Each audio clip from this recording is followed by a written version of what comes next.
sore teman-teman semuanya. Jadi untuk materi minggu ini kita masih lanjut untuk materi etika profesi. Untuk pertemuan kali ini kita akan membahas empat pokok bahasan kita. Jadi yang pertama nanti akan ada pekerjaan, profesi dan profesional. Kemudian yang kedua kita lanjutkan di profesi untuk bidang TI. Yang ketiga standarisasi profesi bidang IT, dan juga yang terakhir itu bagaimana cara meningkatkan profesionalisme pekerja di bidang TI. Kita mulai masuk materi yang pertama, yaitu ada pekerjaan, profesi dan profesional. Mungkin kata-kata ini sudah tidak asing lagi bagi teman-teman semua. Tetapi kata-kata ini sebenarnya punya makna dan pengertian tersendiri. Jadi itu memang sedikit berbeda. Jadi yang pertama kita bicara tentang bekerja dulu. Jadi manusia sendiri itu kan pada hakikatnya adalah makhluk yang bekerja. Mereka bekerja untuk apa sih? Nah, tentunya untuk memenuhi kebutuhan mereka masing-masing. Kebutuhan hidupnya itu antara lain ada kebutuhan ekonomi, kebutuhan psikis, kebutuhan biologis, dan juga kebutuhan pekerjaan.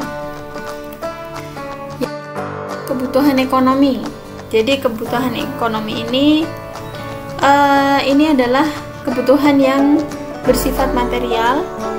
Jadi di sini baik harta ataupun benda yang kita perlukan untuk kesehatan dan juga keselamatan hidup kita. Contohnya itu adalah ada sandang, pangan, dan juga papan. Yang kedua ada kebutuhan psikis atau kebutuhan imaterial. Jadi di sini untuk kesehatan dan ketenangan manusia seperti psikologi. Nah, ini bisa didapatkan dari agama, pendidikan, dan juga hiburan. Kemudian yang ketiga yaitu adalah kebutuhan biologis atau untuk regenerasi. Jadi ini disebut sebagai kebutuhan seksual dan diwujudkan dalam sebuah perkawinan supaya mereka dapat membentuk keluarga dan memiliki keturunan.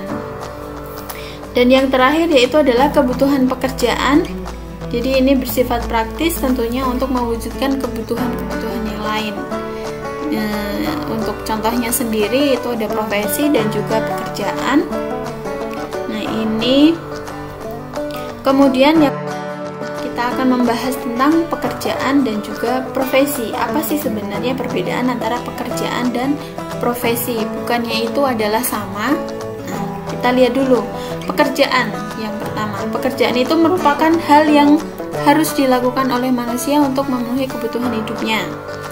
Nah, tujuan kerja itu sebenarnya untuk apa? Kalau menurut Sumaryono pada tahun 1995, yang pertama itu adalah untuk memenuhi kebutuhan hidup pastinya. Yang kedua ini untuk mengurangi tingkat pengangguran dan juga kriminalitas. Yang ketiga melayani sesama, dan yang terakhir itu adalah mengontrol gaya hidup. Ini pekerjaan. Kemudian untuk profesi sendiri pengertiannya, jadi kalau profesi ini merupakan bagian dari pekerjaan, tetapi tidak semua pekerjaan itu merupakan sebuah profesi. Nah, itu karena apa? Nah, ini nanti akan kita bahas juga. Jadi sebelumnya menurut Gilley dan Ekland, ini mereka mendefinisikan promosi itu sebuah bidang usaha manusia berdasarkan pengetahuan di mana keahlian dan pengalaman pelakunya itu diperlukan oleh masyarakat. Jadi yang perlu kalian garis bawahi itu adalah keahlian dan juga pengalaman. Kemudian definisinya sendiri itu ada 3 aspek. Yang pertama itu adalah ilmu pengetahuan tertentu. Yang kedua ada aplikasi kemampuan atau kecakapan, dan yang ketiga itu berkaitan dengan kepentingan umum. Nah, ada beberapa catatan di profesi. Jadi untuk profesi itu sendiri yang pertama merupakan suatu pekerjaan yang mengandalkan keterampilan ataupun keahlian khusus. Yang itu keterampilan dan keahlian itu tidak didapatkan dari pekerjaan-pekerjaan pada umumnya. Sebuah profesi itu merupakan suatu pekerjaan yang dilakukan sebagai sumber utama nafkah hidup dengan keterlibatan pribadi yang mendalam menekuninya. Kemudian yang ketiga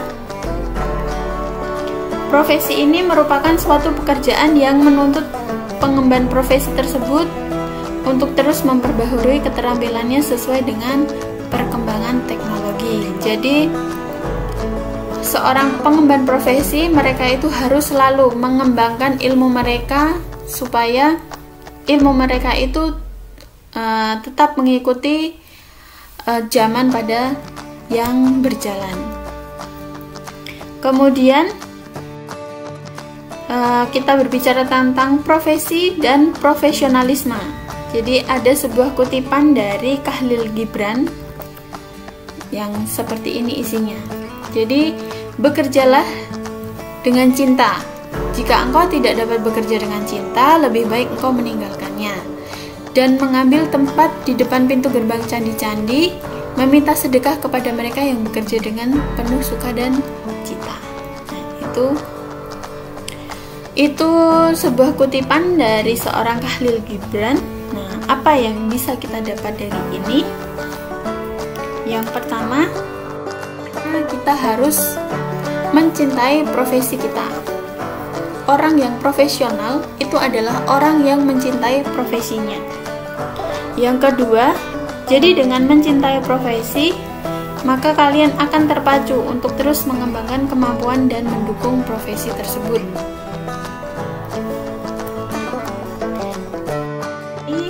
Seorang pelaku profesi ini harus memiliki sifat-sifat yang berikut ini. Yang pertama, kalian harus menguasai ilmu secara mendalam dalam bidang tertentu. Kalau kalian sekarang kuliah di IT, tentunya kalau kalian mau menjadi seorang profesional di bidang IT, kalian harus mendalami apa yang kalian memang sukai. Mungkin kalau di IT sendiri kan di UKSW, FTI UKSW, jurusan TI masih kita dibagi menjadi 3, yaitu ada updev, ada data analis, dan juga jaringan. Nah, kalian coba kalian gali dulu dari sekarang, mana sih kira-kira yang menjadi ketertarikan kalian, yang kalian suka itu di bidang mana. Kemudian yang kedua, kalian tentunya harus mampu mengkonversi ilmu yang sudah kalian dapatkan di kelas, coba kalian terapkan di kehidupan yang nyata atau di pekerjaan kalian. Kemudian yang ketiga, yaitu kalian harus selalu menjunjung tinggi etika dan integritas profesi. Jadi kalian harus tahu juga etika profesi itu seperti apa, yang kalau kalian sekarang di bidang IT ya kalian harus tahu. Nah, kemudian seorang profesional itu juga harus memiliki sikap. Yang pertama itu adalah komitmen. Yang kedua, tanggung jawab terhadap pekerjaan kalian. Yang ketiga, berpikir sistematis. Yang keempat, penguasaan materi. Tentunya kalian harus menguasai apa yang menjadi bidang ahli kalian. Yang terakhir yaitu adalah menjadi bagian masyarakat profesional. Kemudian cara untuk mengukur profesionalisme itu nanti ada 4 menurut Gille dan Ekland. Ini secara teoritisnya. Yang pertama ada pendekatan berorientasi filosofi, yang kedua berorientasi perkembangan, yang ketiga berorientasi karakteristik, dan yang terakhir itu adalah berorientasi non-tradisional. Untuk yang pertama kita mau melihat dulu bagaimana cara mengukur dari pendekatan secara filosofis. Jadi untuk pendekatan lambang keprofesionalan itu sendiri yang dimaksud adalah seperti sertifikat, lisensi, dan juga akreditasi.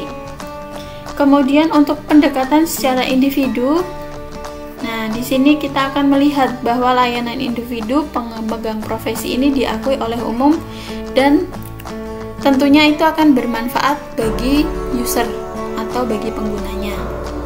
Kemudian pendekatan secara elektif, jadi ini menggunakan prosedur, menggunakan teknik, metode, dan juga konsep dari berbagai sumber, sistem, dan juga pemikiran akademis. Jadi dengan satu kesatuan ini, pendekatan tersebut akan membuat masyarakat melihat kualitas seorang profesional yang dimiliki oleh seseorang sebagai individu ataupun yang mewakili suatu institusi. Kemudian yang kedua, kita melihat bagaimana cara mengukur dari pendekatan perkembangan. Nah, proses profesional ini adalah proses evolusi yang menggunakan pendekatan organisasi dan juga sistematis untuk mengembangkan profesi ke arah status profesional. Nah, untuk langkah-langkahnya sendiri, ini ada 6 langkah yang ditekankan oleh orientasi pendekatan ini. Yang pertama, yaitu adalah berkumpulnya individu yang memiliki minat yang sama terhadap suatu profesi. Nah, misalnya mungkin teman-teman yang suka bahasa pemrograman Java, mereka akan membuat komunitas sendiri yang kumpulannya itu adalah orang-orang yang memang tertarik dengan Java. Nah, itu contohnya. Kemudian yang kedua, itu dilakukan identifikasi dan juga adopsi terhadap ilmu pengetahuan tertentu untuk mendukung profesi yang dijalaninya. Yang ketiga, setelah individu ini memiliki minat yang sama berkumpul, nah selanjutnya para praktisi ini akan terorganisasi secara formal di sebuah lembaga yang sudah diakui oleh pemerintah ataupun masyarakat sebagai sebuah organisasi profesi.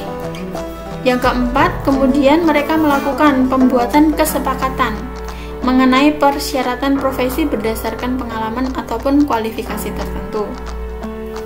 Nah, yang kelima, selanjutnya mereka akan melakukan penentuan kode etik profesi yang menjadi aturan main dalam menjalankan sebuah profesi yang harus ditaati oleh semua anggota profesi yang bersangkutan. Dan yang terakhir itu adalah mereka akan melakukan revisi persyaratan berdasarkan kualifikasi tertentu.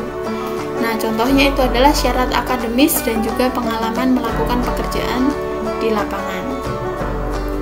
Ini cara untuk mengukur pendekatan perkembangan. Kemudian kita akan mengukur pendekatan karakteristik.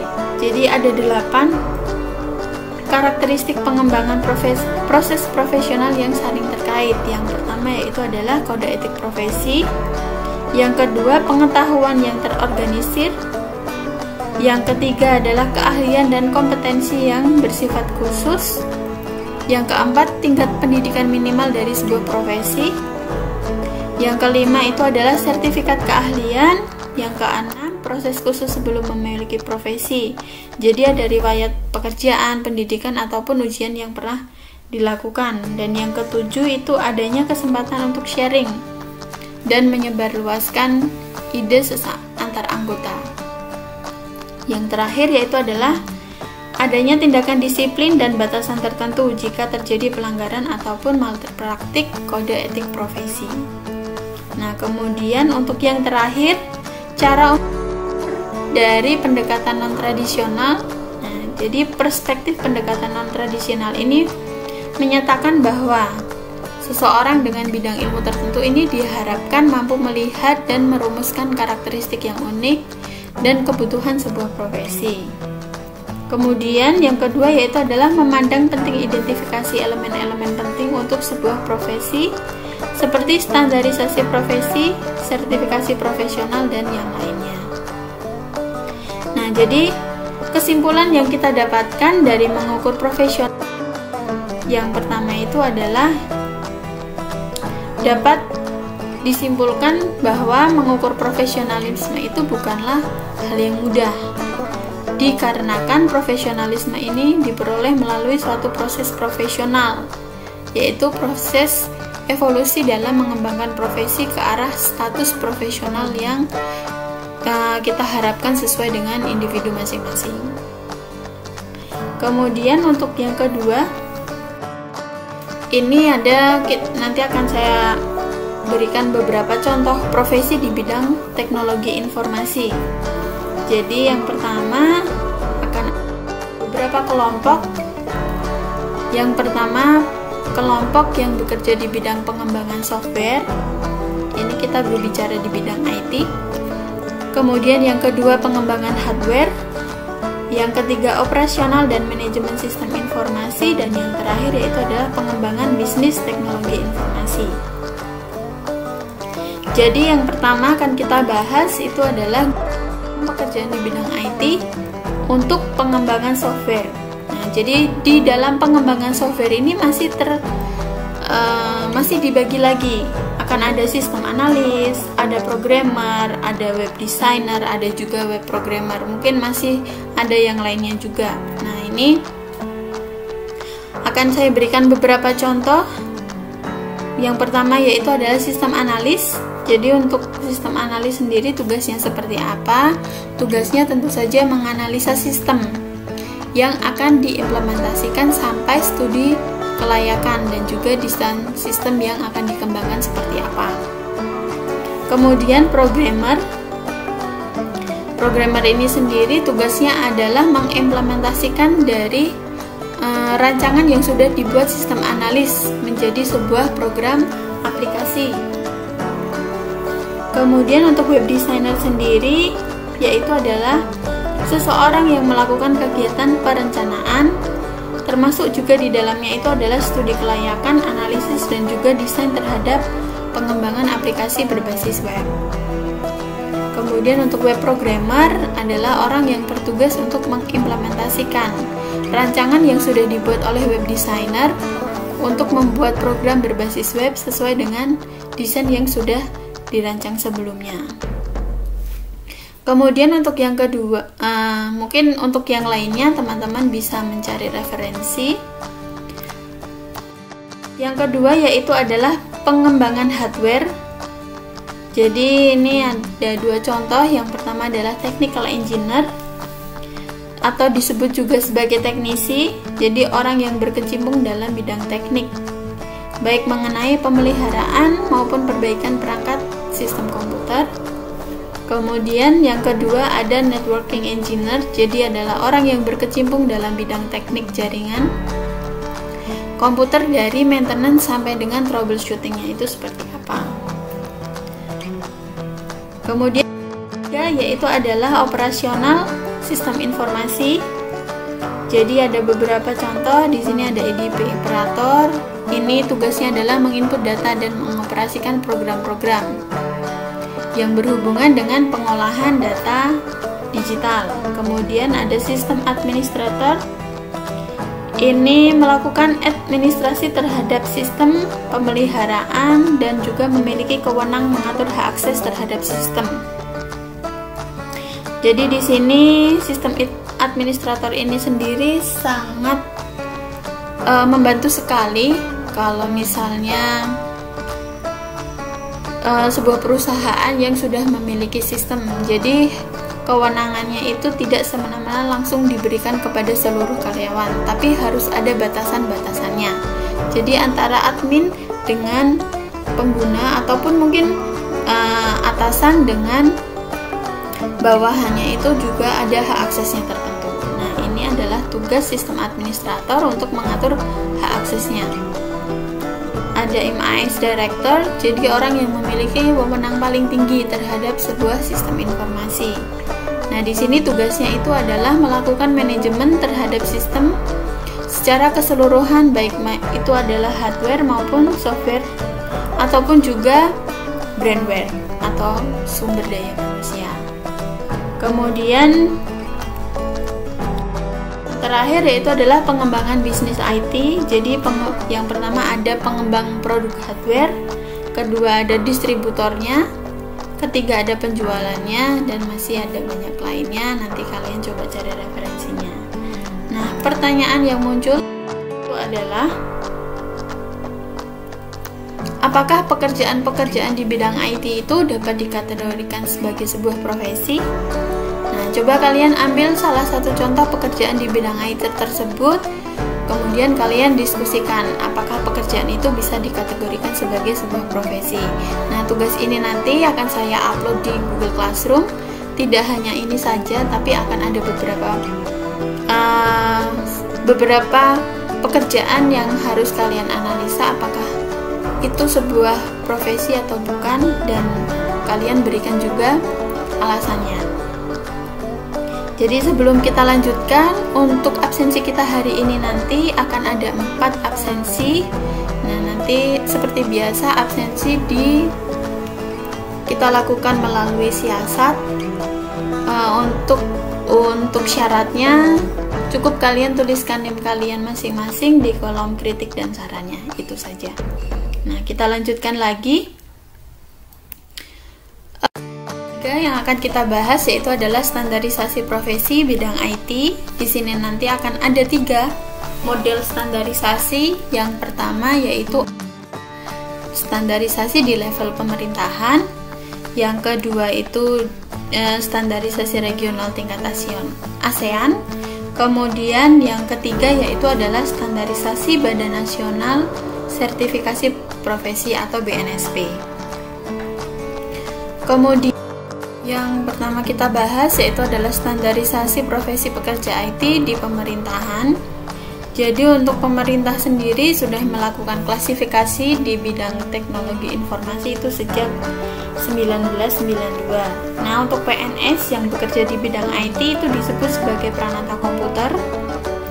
Kemudian tugas peranata komputer itu apa aja sih?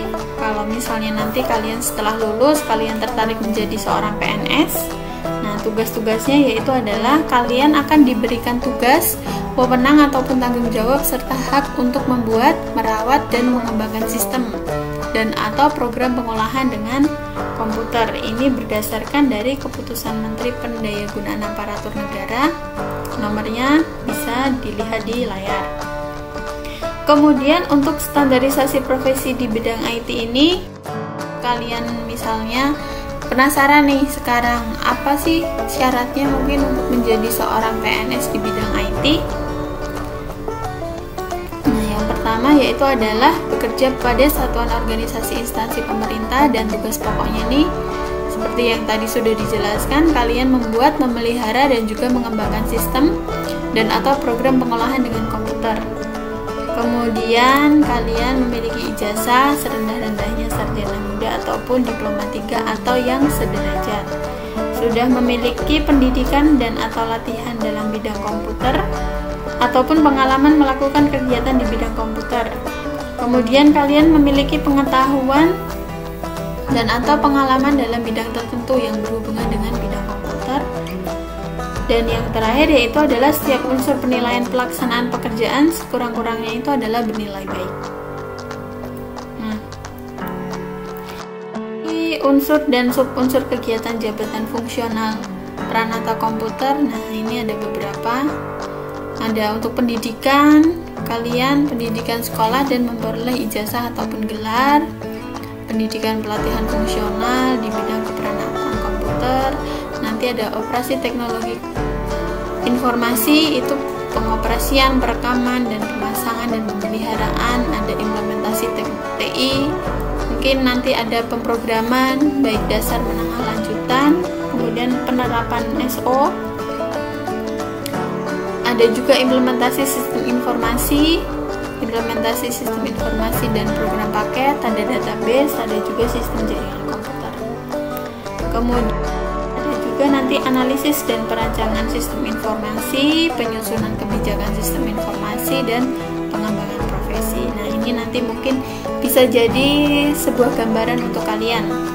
Kalau misalnya kalian mau menjadi seorang PNS, apa saja sih yang harus kalian kuasai.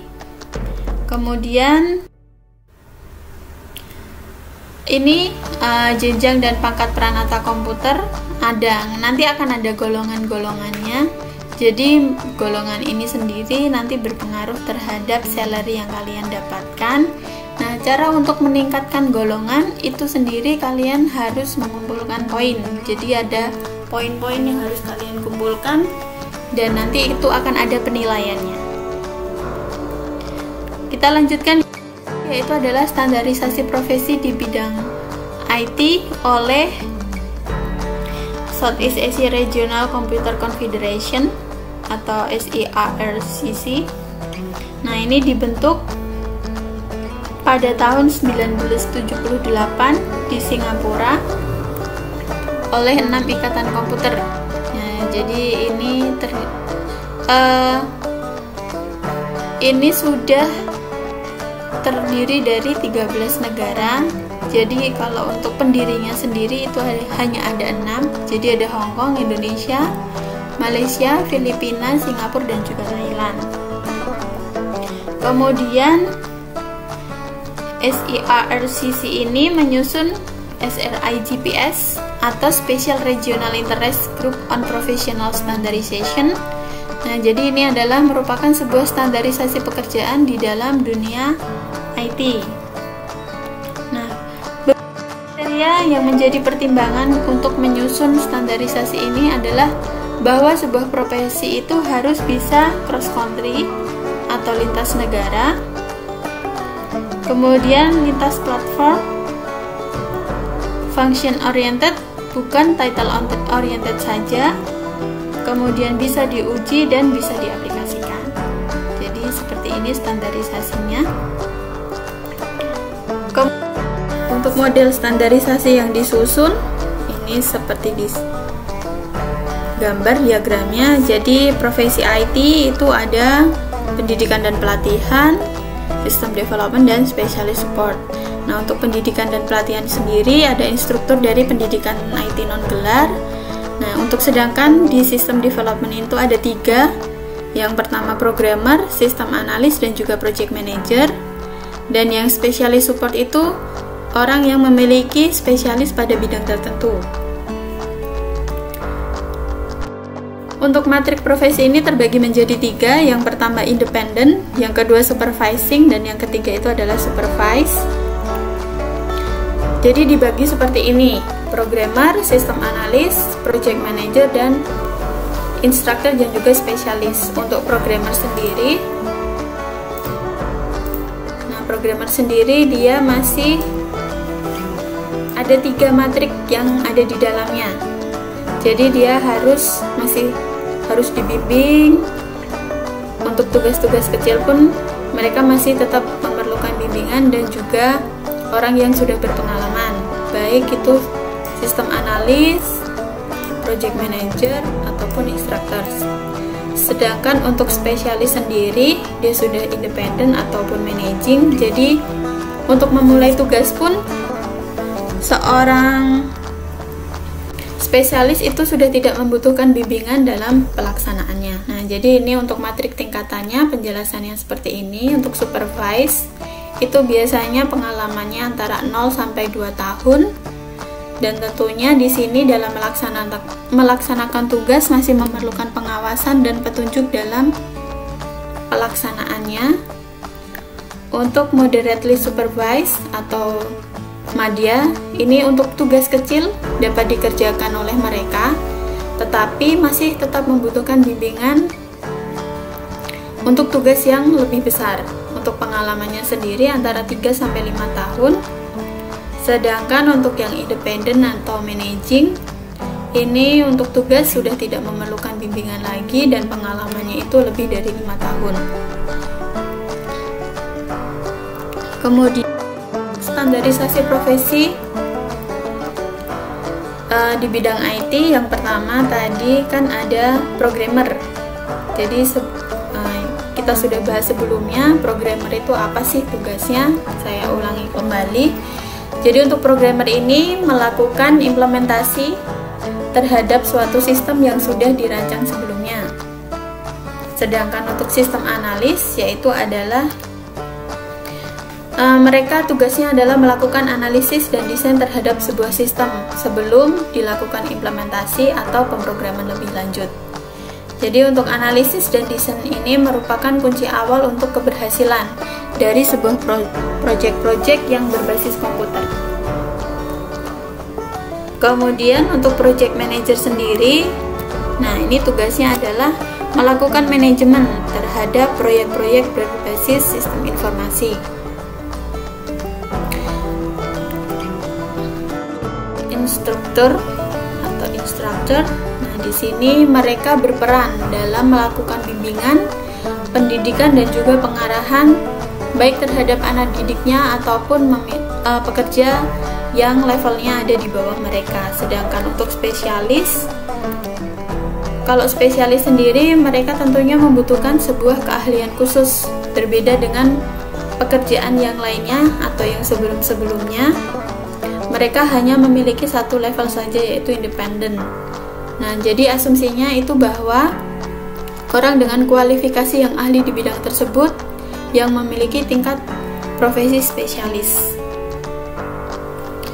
Kita lanjutkan standarisasi profesi bidang IT oleh LSP Telematika. Jadi untuk LSP Telematika ini sendiri merupakan sebuah lembaga yang bersifat independen dan profesional untuk menyelenggarakan standarisasi, uji kompetensi, dan juga sertifikasi bagi para profesional di bidang IT. Nah, untuk LSP Telematika ini dibentuk oleh pemerintah dan dilaksanakan oleh komunitas telematika yang independen. Tugasnya itu adalah menyelenggarakan standarisasi kompetensi kerja, menyiapkan materi uji, serta mengakreditasi unit-unit tempat uji kompetensi dan juga menerbitkan sertifikasi kompetensi di bidang IT. Untuk sertifikat yang dikeluarkan LSP Telematika ini merupakan bukti pengakuan atas kompetensi seseorang setelah melakukan uji kompetensi. Nah, untuk materi kompetensi ini sendiri disusun berdasarkan SKKNI atau Standar Kompetensi Kerja Nasional Indonesia yang sudah disahkan oleh Menteri Tenaga Kerja dan Transmigrasi. Kemudian dalam penyelenggaraan uji kompetensi ini, LSP Telematika sudah menggunakan tes engine dengan software yang integritasnya tidak diragukan lagi. Nah, mereka juga sudah memegang lisensi Automated Testing Software atau ATS di Indonesia. Kemudian untuk ujiannya sendiri ini sudah dilakukan berbasis komputer, yaitu tes ini dipandu dan dikerjakan melalui media komputer, termasuk juga untuk penilaiannya.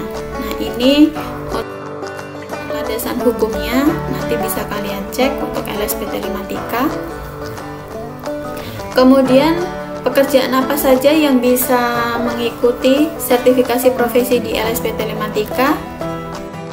Ini ada beberapa, ada operator komputer, programmer, jaringan komputer dan sistem, computer technical support, dan juga multimedia. Kemudian kalau misalnya kalian mengambil sertifikasi profesi operator, apa saja yang akan kalian pelajari? Nah, ini yang akan kalian pelajari dari poin 1 sampai 19.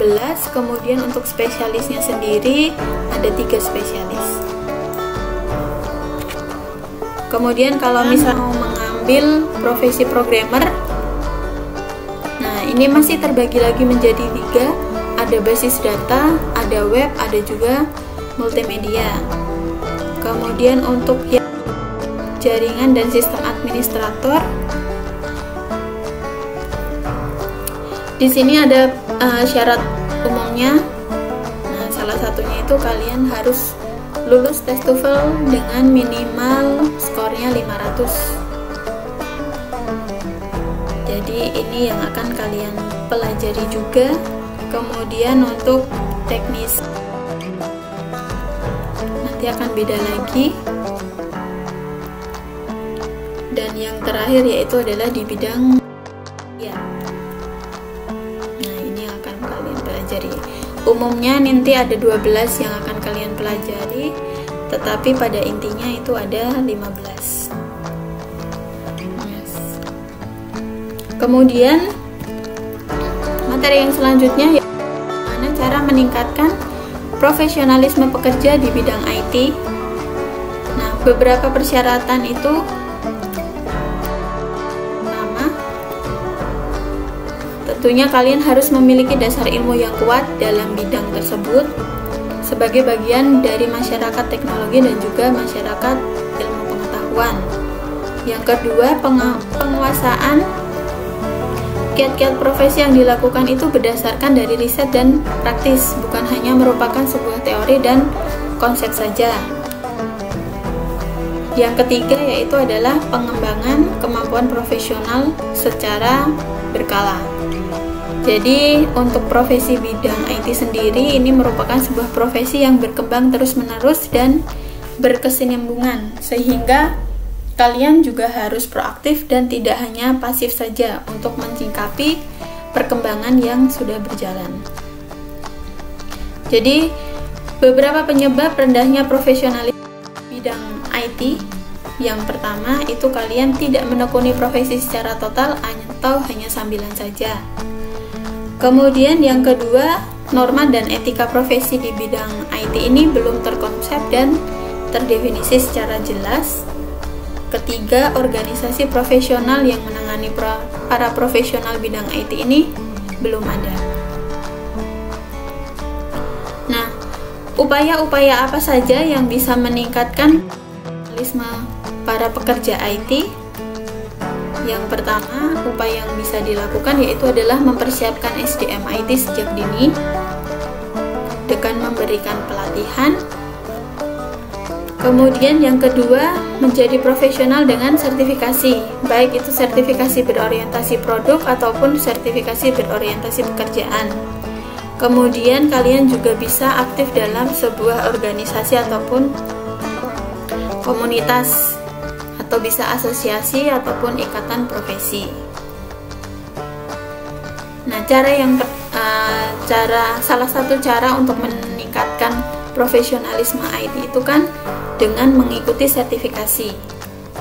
Nah, kenapa kita harus mengikuti sertifikasi? Karena yang pertama itu perlu dilakukan standarisasi sebuah profesi supaya para pelaku profesi ini dapat dipertanggungjawabkan kemampuannya untuk menjalankan sebuah pekerjaan.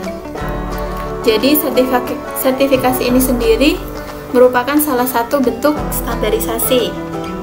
Kemudian yang kedua, untuk menuju level yang diharapkan, pekerjaan di bidang IT ini membutuhkan expertise. Jadi expertise atau kepakaran ini akan didapatkan apabila seseorang pelaku profesi ini mampu menguasai secara mendalam. Sementara penguasaan secara mendalam ini dapat dibuktikan melalui sertifikasi. Dan yang terakhir yaitu adalah profesi di bidang IT ini dapat dikatakan sebuah profesi menjual jasa dan juga bisnis jasa bersifat kepercayaan. Jadi prospek dari profesi ini terletak pada kepercayaan masyarakat terhadap orang yang sudah terlibat di dalamnya. Jadi semakin kuat kepercayaan tersebut yang bisa dibuktikan dengan keahlian dari seseorang di bidang IT, itu dapat ditunjukkan dengan adanya sertifikat yang dikeluarkan oleh lembaga sertifikasi yang sudah terpercaya. Manfaatnya dari sertifikasi itu sendiri, yang pertama kalian bisa ikut berperan dalam menciptakan lingkungan kerja yang lebih profesional. Kemudian ada pengakuan secara resmi dari pemerintah tentang tingkat keahlian individu terhadap sebuah profesi.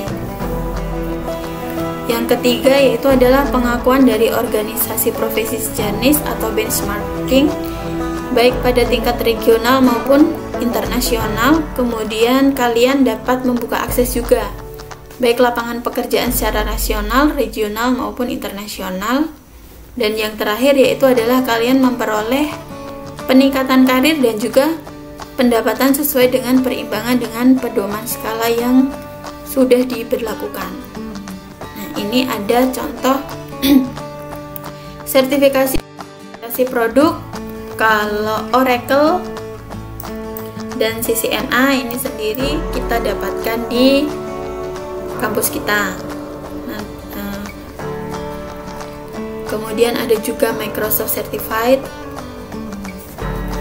Ini untuk contoh sertifikasi berorientasi produk. Kemudian untuk sertifikasi berorientasi pada pekerjaan ada CDP, Certified Data Processor. Jadi ini sebuah sertifikasi untuk para profesional yang memiliki orientasi pekerjaan pada bidang pemrosesan data.